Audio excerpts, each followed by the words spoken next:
கேரளாவில் மட்டும் கூட்டணி வச்சுக்கலாம், தமிழ்நாட்டில் கூட்டணி வேண்டாம், காங்கிரசிடம் கராராக சொல்லியிருக்காரு விஜய் அவர்கள். 10 சீட்டுக்கு மேல் திமுகவிடம் இருந்து கிடைக்காது என தகவல். பீகார் படுதோல்வியால் தமிழக காங்கிரசுக்கு திண்டாட்டம்.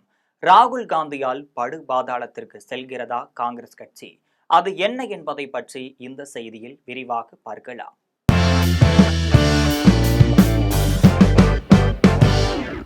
பீகார் சட்டமன்ற தேர்தலில் காங்கிரஸ் கட்சி அடைந்த படுதோல்வி தேசிய அளவில் மட்டுமல்லாமல் தமிழகத்தின் எதிர்கால அரசியல் கூட்டணிகளிலும் பெரும் தாக்கத்தையே ஏற்படுத்தியிருக்கு.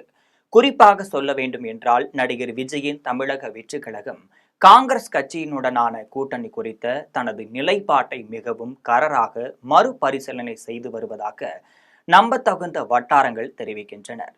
தற்போதைய அரசியல் சூழல்ல காங்கிரஸ் கட்சியின் பலவீனம் மற்றும் அதன் தேசிய தலைமையின் தொடர் சறுக்கல்கள் ஆகியவற்றை கருத்தில் கொண்டுதான் விஜயின் கட்சி ஒரு அதிர்ச்சிகரமான முடிவை நோக்கி நகர்வதாக தெரிய வந்திருக்கு. விஜய் தலைமையிலான தாவேகா தமிழக சட்டமன்ற தேர்தல் களத்தை எதிர்கொள்ளும் போது காங்கிரஸை ஒரு சுமையாக கருத ஆரம்பித்திருக்கு. ராகுல் காந்தியின் தலைமை மற்றும் தொடர்ச்சியான தேர்தல் தோல்விகள் காரணமாக காங்கிரஸை ஒரு வலுவான தேசிய சக்தியாக காட்டுவது கடினம். தமிழகத்தில் திராவிட கட்சிகளுக்கு எதிராக போட்டி போடும் போது பலவீனமான தேசிய கட்சியுடன் கூட்டணி அமைப்பது தாவேகாவின் புதிய மாற்றம் என்ற பின்பத்தை பாதிக்கலாம். இருப்பினும் முற்றிலும் காங்கிரஸை ஒதுக்கிவிடலாம், சில பிராந்தி அரசியல் சூழ்நிலைகளுக்காக மட்டுமே உறவை தொடர விஜய் தரப்பு விரும்புவதாக தகவல் தெரிய வந்திருக்கு. குறிப்பாக சொல்ல வேண்டும் என்றால், கேரளா மற்றும் புதுவை மட்டும் காங்கிரசுடன் கூட்டணி அமைத்துக் கொள்ளலாம். ஆனால் தமிழகத்தில் அரசியல் ரீதியாக சுமையாக இருக்கும் காங்கிரஸை தவிர்க்கலாம் என்று முடிவெடுக்கப்பட்டதாக கூறப்படுது. பீகார்ல காங்கிரஸ் கட்சிக்கு ஏற்பட்ட படுதோல்விக்கு ராகுல் காந்தியின் தலைமையின் எடுக்கப்பட்ட தவறான முடிவுகளே காரணம் என்ற விமர்சனம் எழுந்திருக்கு. இந்த சூழ்நிலையில் தமிழகத்தில் அவரை மையப்படுத்திய பிரச்சாரம் விஜயின் வெற்றிக்கு சாதகமாக அமையாது என்று தாவேகா அஞ்சுவதாக தெரிய வந்திருக்கு. தற்போது காங்கிரஸ் திமுக கூட்டணியில நீடித்துட்டு வருது.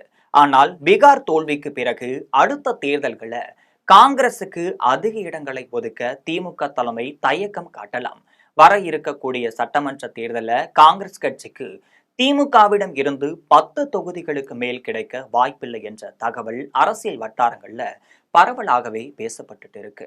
இந்த எண்ணிக்கை கடந்த காலங்கள்ல ஒதுக்கப்பட்ட தொகுதிகள் ஒப்பிடும்போது மிகவும் குறைவாகவே இருக்கிறது. திமுக கூட்டணியை விட்டு வெளியேறினால் தமிழகத்தில் தனித்து இயங்க தமிழக காங்கிரசிடம் போதுமான பலம் கிடையாது. இதனால அவர்கள் தற்போது திமுக கூட்டணியிலே தற்காப்பு நிலை இருக்க வேண்டிய கட்டாயத்துல இருக்காங்க. பல மாநிலங்கள்ல ஆளக்கூடிய கட்சிகள் மீது அதிருப்தி நிலவும் போது அதை அறுவடை செய்ய முடியாத அளவுக்கு தான் காங்கிரசின் களப்பணி பலவீனமாக இருக்குது. இதன் விளைவாக தான் மாநில கட்சிகள் காங்கிரஸை ஒரு தேசிய எதிர்ப்பு குரலாக கருதாமல் ஒரு பலவீனமான கூட்டணி அங்கமாக மட்டுமே பார்க்கிறாங்க. இந்த சூழ்நிலையில் விஜயின் தமிழக வெற்றி கழகம் காங்கிரஸை நிராகரித்துவிட்டு தனித்து போட்டியிடுவது அல்லது காங்கிரசின் ஆதரவு இல்லாமல் புதிய சிறிய கட்சிகளுடன் கைகோர்ப்பது என்ற துணிச்சலான முடிவை எடுக்கக்கூடும். இது தமிழக அரசியல் களத்துல விஜயின் பயணத்தை மேலும் கணிக்க முடியாத ஒன்றாகவே கருதப்படுது.